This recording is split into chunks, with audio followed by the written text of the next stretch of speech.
It has, and China's response to this, I would say, is pretty directly out of a playbook that is now quite familiar when it's faced with this sort of accusations.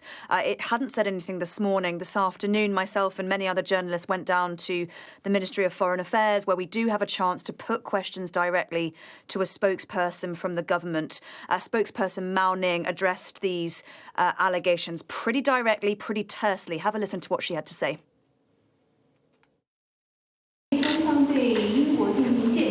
The so-called China's espionage activity in the UK is non-existent. China resolutely opposes this. We urge the UK side to stop spreading false information and its anti-China political manipulation and malicious deframing of China. Next question, please. So as you heard there, malicious rumours, apparently. Again, this is really straight out of the playbook, whereby it's straight, hard denial with a bit of an accusation. This is all part of a ploy to make China look bad. There were actually some follow-up questions as well, not least about asking some more detail about what was said between Rishi Sunak and Li Qiang, the Premier of China, at that meeting at the G20 yesterday. And Mao Ning said simply that they discussed issues that were of mutual importance to both countries, again urging Britain to behave in a way that was, quote, going to enforce sort of mutual respect and so on.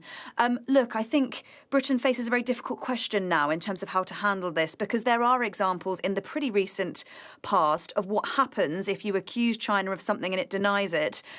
Take the spy balloon incident, for instance, in the US, where there was pretty hard evidence that balloon that the Chinese said was a weather balloon, the Americans said it was spying, was equipped with surveillance equipment, and China denied and denied, and it had a hugely negative effect on the US-China relationship. So how the UK handles this now, it has to be very careful. If there was any change in language, any upgrade to calling China a threat, that would have a significant impact on this relationship. And of course, remember, China remains an enormously powerful country, an enormously powerful economy, one of the few countries that could, for instance, exert pressure on Russia. So there is a lot at stake if that relationship is damaged.